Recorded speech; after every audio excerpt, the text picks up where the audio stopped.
Alors, chers amis, bonjour, bonjour, et encore une fois, bonne heureuse année 2021.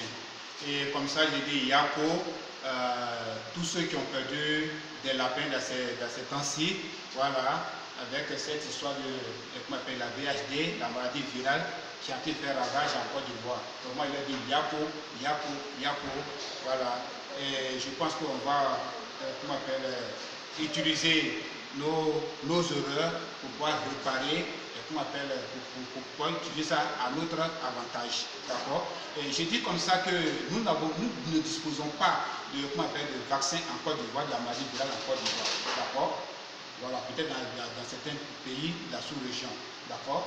Et comme ça, j'ai dit aux frères, aux éleveurs que nous sommes, qu'il faut utiliser à la place de, à défaut du chien, on prend le chat pour aller à la chasse. Donc comme ça, on va utiliser le javel en grain, ou bien si vous voulez le javel en liquide, mais qu'on appelle de très fort, c'est-à-dire 8 degrés, etc., etc. Comment il faut les utiliser?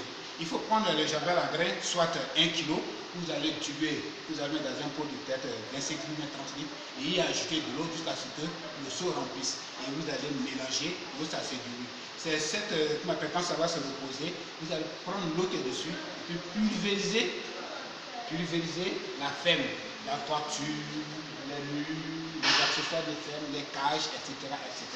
À la place des choses, vous pouvez pulvériser la source, d'accord? Et je pense qu'avec le javel, ça va aller, d'accord? Voilà un peu le conseil que je vais vous donner concernant la maladie virale. Ok. Maintenant, le secondo, c'est les aliments. Je dis comme ça, chers amis, chers frères, les éleveurs de lapins, vous souffrez énormément avec cette histoire de granulés. D'accord? Avec cette histoire de granulés. Où je veux en venir? Nous achetons les granulés. Sans nous, les producteurs de granulés ne sont rien. Par contre, si eux, ils arrêtent de produire les granulés, nous allons continuer d'élever les lapins. Je ne sais pas si vous me suivez. Nous allons continuer d'élever les lapins.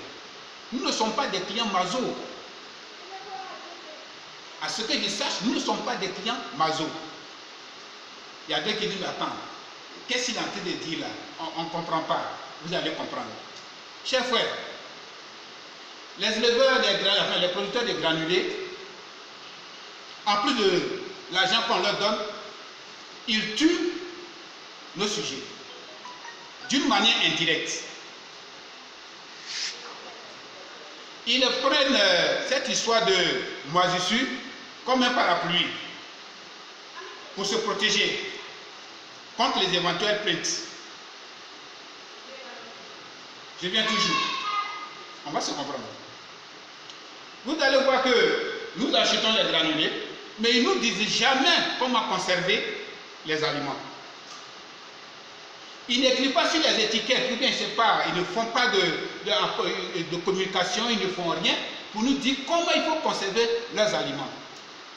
Par contre, quand on va acheter les médicaments, par exemple vétérinaires, on nous dit voilà comment il faut conserver ce produit. S'il est ouvert, s'il n'est pas ouvert, voilà ceci, voilà cela.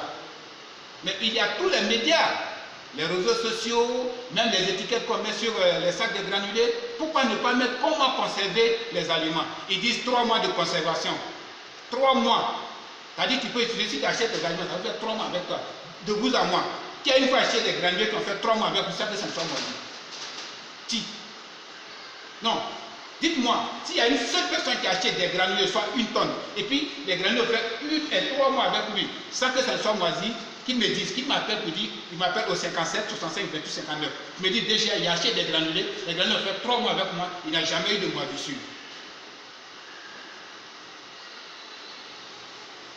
Nous achetons les aliments, nous ne savons pas comment les conserver. Demain, on conserve d'une manière ou d'une autre, et il y a la moisissure qui vient 1 semaine après. Et on continue de donner aux lapins. Ça tue nos lapins, on se plaint. Et vous savez ce qu'ils vont dire? Ils disent, mais tiens, monsieur, dites-moi, comment vous avez conservé vos granulés? Non, voilà, mais non, c'est pas comme ça, il faut conserver. C'est-à-dire, ce sont des astuces qu'ils prennent pour se protéger. Ce sont des raisons qu'ils prennent pour se protéger. Oui, monsieur, c'est parce que vous avez mal conservé les aliments. Sinon, normalement, les éleveurs doivent faire 3 mois avec vous. Quel éleveur qui achète une fois des aliments, soit par exemple 1 tonne, 2 tonnes, qui ont fait 3 mois avec lui, sans qu'il y ait de moisissure?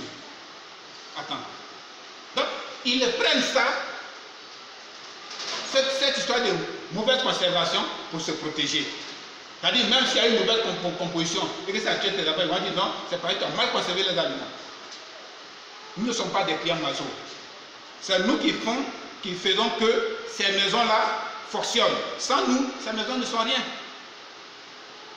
Mais qu'est-ce qu'elles font en retour?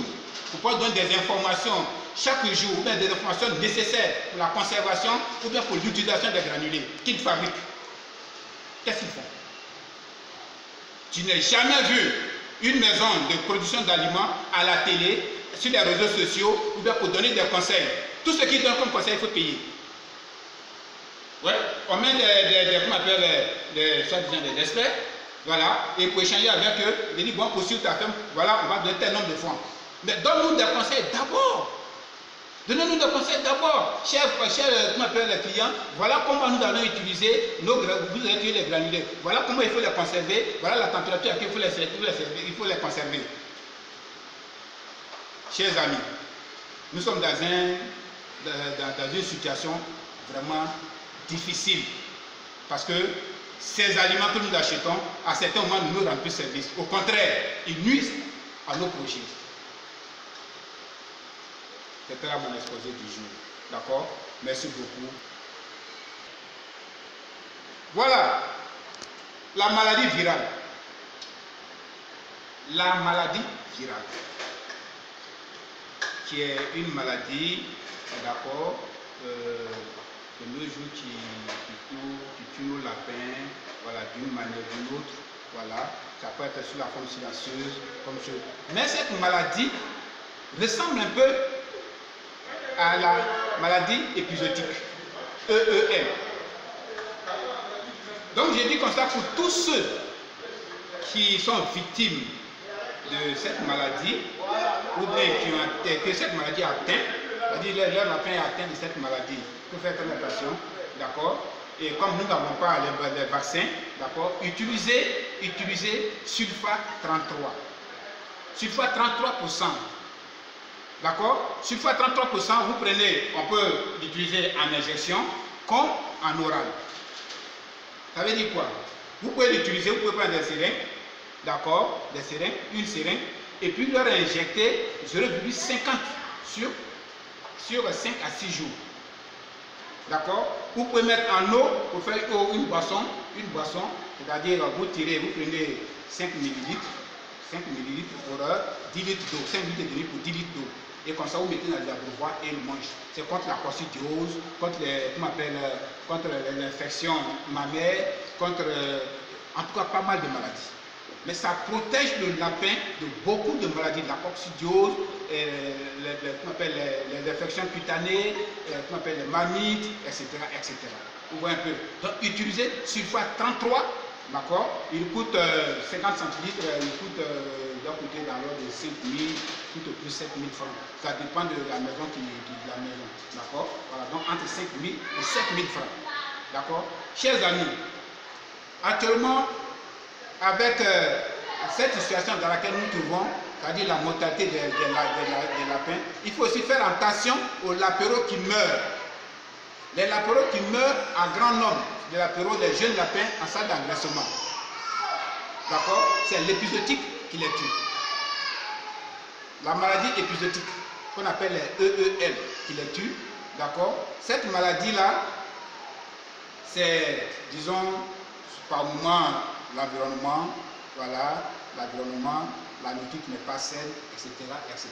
Ça fait des ballonnements. Et quand tu remues le lapin, il a le bas du ballonnet. Quand tu le remues, tu as l'impression que ça fait du bruit. Comme si on mettait des cailloux dans un ballon et qu'on remuait. D'accord? Et comme ça, c'est ce bruit-là que ça fait. D'accord? Ça, c'est l'épisodique. Donc, il faut utiliser le sulfate 33% pour le faire soit en eau buvable ou en injection. D'accord? Voilà. Merci beaucoup et bonne soirée chez vous.